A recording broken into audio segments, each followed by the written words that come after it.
Culture Média jusqu'à 11h. Philippe Vandel avec votre invité. Vous recevez la comédienne Élodie Bouchez. Bonjour Élodie Bouchez. Bonjour. Vous êtes comédienne, je ne vais pas tout citer, révélée à 21 ans dans Les Réseaux Sauvages de Téchiné. 4 ans plus tard, César et prix d'interprétation à Cannes pour La Vie rêvée des anges. Vous n'avez jamais arrêté de tourner au moins un long métrage chaque année.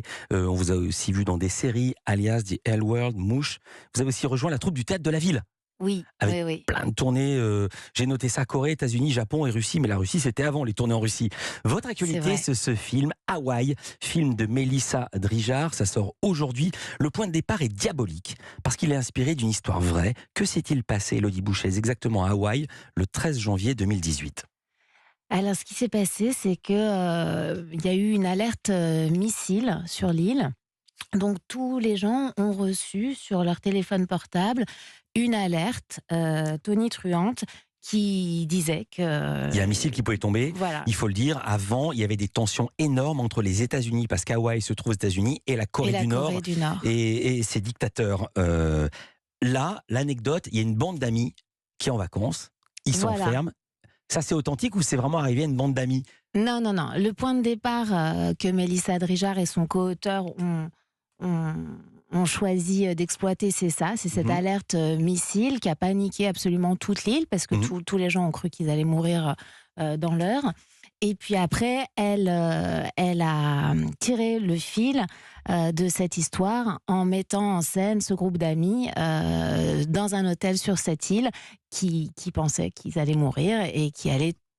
Et là, ils se disent les 4 vérités. Voilà, beaucoup trop de choses. Un, parce qu'il y avait des choses qui leur pesaient sur la conscience, et une autre, parce que l'état de conscience doit changer. J'imagine, j'ai jamais été proche de la mort, et qu'on se dit, on n'a plus les mêmes réflexes, on n'a plus de surmoi, on n'a plus rien qui nous empêche de dire les choses. Voilà, on lâche les chevaux et tout se dit, tout se révèle. Histoire d'amitié qui vole en éclats, mais pas seulement. Alors c'est un film choral, il y a Bérénice Bejo, Émilie Kahn, Eye Aïdara, Pierre Deladonchamp, Nicolas Duvauchel, William Lebguil, Manu Payette et Thomas Simeka qui jouent votre mari. On va entendre la bande-annonce. Qu'est-ce qui se passe là? Une alerte missile? Vous êtes où là? C'est une alerte missile, faut pas rester là. Je sais où on peut se planquer, venez. Je vais pas crever. Je voulais vous dire, je suis fier d'être votre ami. Je vous aime. Moi aussi on t'aime. Moi aussi je vous aime. Et toi l'homme le plus extraordinaire. Je t'aime, Anton. On aurait dû rester ensemble. Pardon? Vous avez été ensemble hein? Tout le monde était au courant, là?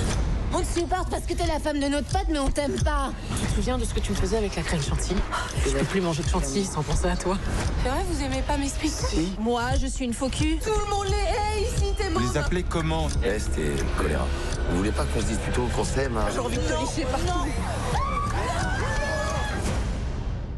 Allez, vous avez pas l'air au courant là, mais c'était une fausse alerte. Elle démarre bien les vacances. Hein.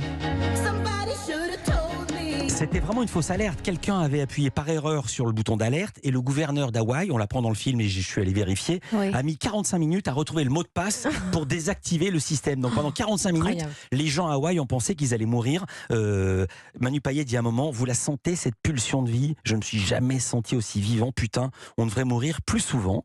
Et là, on peut faire 2 films. Un drame ou une comédie. Et vous-même, vous l'avez appréhendé comment, ce film ?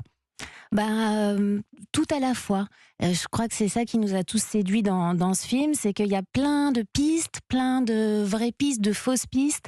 Et toute la comédie humaine se joue, je trouve, pendant ce film, parce qu'on traverse tous plein d'émotions différentes. Et malgré tout, les vacances doivent reprendre le pas. Et tout ce groupe d'amis doit continuer et aller au bout de ses vacances ensemble. Je souris rétrospectivement en me souvenant ma vision du film et je me marrais en me disant maintenant ils ont une semaine à passer avec ça, ça va être horrible. Culture Média continue, Élodie Bouchez est avec nous, on parle d'Hawaï, on a plein de questions et je vous ai pas encore demandé qui est Inès, votre personnage, ça tombe bien, l'émission n'est pas terminée. Aujourd'hui au cinéma, vous pouvez aller voir Hawaï, une comédie qui risque de vous rappeler de nombreux souvenirs. C'est avec, entre autres, Élodie Bouchez à l'affiche, c'est votre invitée. Vous avez dit, entre autres, il y a Bérénice Bejo, Émilie Kahn, Eye Aïdara, Pierre Deladonchamp, Nicolas Duvauchel, William Lebguil, Manu Payette, Thomas Simeka. C'est ce qu'on appelle un film choral, sinon aucun film n'est jamais choral. Qui est Inès, votre personnage, Élodie Bouchez ? Alors, je forme un couple d'artistes avec Thomas Simeka. C'est un couple comme ça qui qui a réussi. Ouais. Elle est photographe. Elle le photographie, lui, nu, dans des lieux publics pour capter la réaction des gens autour. Et en fait, voilà, c'est des artistes bobos, branchés, qui ont réussi, qui ont de l'argent, qui le font pas forcément ressentir aux autres, mais voilà, c'est qui ils sont. Et très cool avec leurs enfants. Ouais. Au niveau de l'éducation, on est détendu, quoi. Oui, voilà, c'est des gens, c'est des artistes. Oh bah tiens, justement, on va entendre un extrait. Vous êtes avec votre mari et vos 2 fils et vous êtes devant un food truck. C'est le moment de commander à manger. Je comprends pas ce qu'on fout encore ici. Je t'avais acheté des mal à soda, ça fait plaisir aux enfants. Mais arrête de faire semblant là, comme si c'était rien passé, ça m'agace en Mais fait. je fais pas comme si rien s'était passé. Ah si, un petit Mais peu. non, on a tous eu très peur, on n'était pas dans notre état normal. Faut que tu redescendes là. D'accord. C'est comme si t'étais d'accord avec eux. Mais non, arrête un peu. Bah alors explique-moi. I want my box. Oui, il a. On a compris ça. Attends, Ça suffit. Et arrête de taper, toi, c'est pénible. on n'est pas obligé d'être d'accord pour pardonner. Moi aussi, je pourrais. I want my box. Il a compris, chérie. Qu'est-ce qu'il fout le mec là? Et moi j'ai hyper faim. Tu parles pas comme ça, d'accord? Tu te tais, tu te Oui. tais. Tu sais, si tu fumais moins de pétards tout le temps, t'aurais moins faim tout le temps, comme ça. Parce que quand on fume, les neurones sécrètent des endorphines qui font croire au cerveau qu'il a encore faim. Alors qu'en vérité, on est repu. C'est physiologique. Je dis pas ça pour t'énerver, mon cœur. Tu m'entends, chérie? C'est comme ça que ça se passe là-haut. D'accord? Alors vous êtes très patiente avec votre fils, vous l'appelez mon cœur, mais l'embrouille en vacances avec les enfants, c'est les enfants des autres. Et vous découvrez comment vos amis appellent vos 2 gamins. Oui, voilà, en fait, ce qui se passe aussi, c'est que des choses vont se révéler pendant cet état de panique et on va apprendre avec mon mec comment tout notre groupe d'amis considère et nomme nos enfants. Alors dites-le. Peste et choléra. Et ça, vous le saviez pas. Alors, en parlant, et il y a aussi Stéphanie qui est incarnée par Bérénice Bejo, puisqu'on parlait de surnom. C'est une comédienne de théâtre, elle a fond dans son métier, ses amis vont la voir, et elle découvre que on l'appelle Sarah Bernard. Il y a un gamin qui demande, c'est qui Sarah Bernard? Réponse d'un des adultes qui est là, je l'ai noté, Sarah Bernard, c'est celle qui nous oblige à aller voir ces spectacles de merde qui durent un siècle. Oui. Et là, je me suis dit, ça sent le vécu de la part de Mélissa Drijard, évidemment, c'est dans un milieu de comédiens, et il y a ça aussi.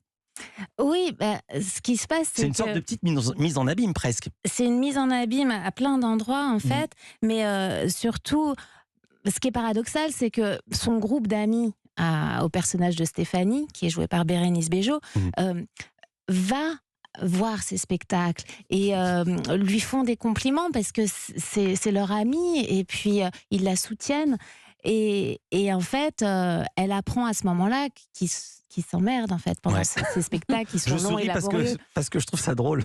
Oui, mais je trouve que c'est paradoxal parce que à la fois ils y vont, ils font l'effort d'y aller et de la soutenir, mais ça les saoule.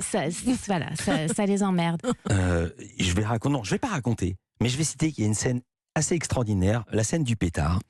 Laquelle Oui, il y en a Où plusieurs. vous êtes tous ensemble et vous vous faites tancer par les gamins parce qu'eux-mêmes ne trouvent plus leur bœuf et c'est les parents qui l'ont volé. Je sais pas si je trahis ou si je trahis pas. Ce que je veux dire, c'est pas ça, c'est j'avais rarement lu autant de compliments. C'est Mélissa Drijard qui fait ce compliment. Je l'ai pris dans le dossier de presse. Je veux dire pourquoi je l'ai cité, parce que normalement dans le dossier de presse, par définition, on fait des compliments.